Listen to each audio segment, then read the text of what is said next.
আসসালামু আলাইকুম। চলে আসলাম চতুর্থ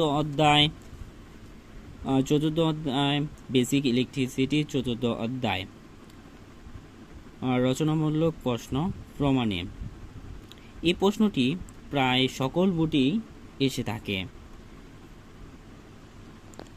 এটি প্রশ্নের ধরন হতে পারে কারেন্ট, ভোল্টেজ এবং রেজিস্ট্যান্স এর মধ্যে তুলনামূলক সম্পর্ক স্থাপন করো, অথবা হোমের সূত্রটি লেখো। আমরা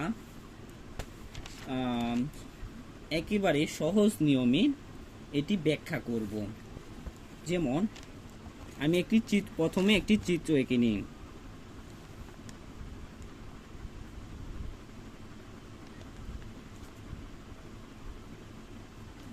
আমি এ প্রান্তের নাম দিলাম বি, আর এ প্রান্তের নাম দিলাম এ, আর এ প্রান্তের ভোল্টেজে বি, আবার এ প্রান্তের ভোল্টেজ বি, আর এর রেজিস্ট্যান্স আর, আর এর কারেন্ট আই।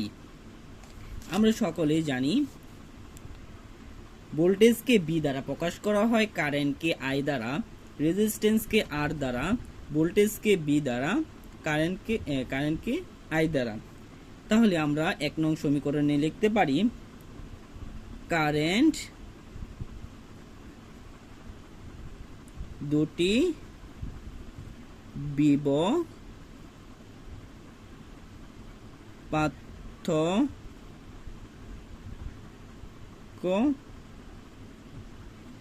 বা কারেন্টের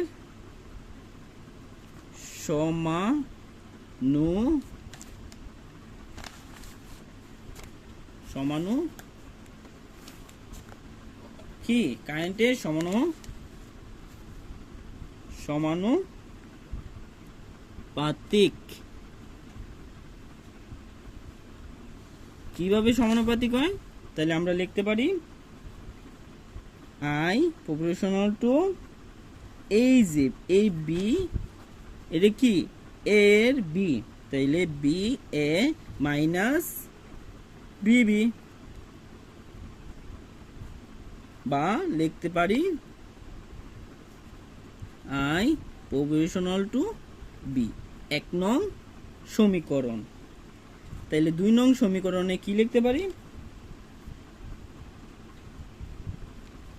2 নং সমীকরণে কি লিখতে পারি? কারেন্ট, এই যে কারেন্টটা রেজিস্ট্যান্সের ব্যস্তানুপাতিক, মানে এর উল্টানুপাতিক।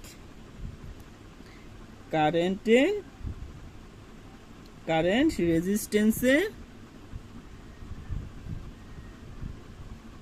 রেজিস্ট্যান্সে ব্যস্তানুপাতিক। I proportional to 1/r। তাহলে আমরা সমীকরণ পাইলাম কয়টা?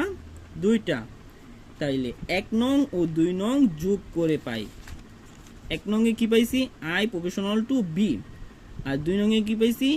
I proportional to 1/r।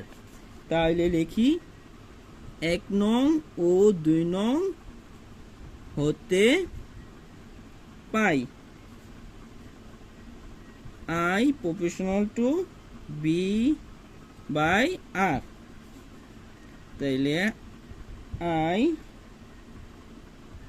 সমান, এই প্রপোর্শনাল টু উঠানোর লাগে আমরা কি লিখবো? একটা ধ্রুবক b/r।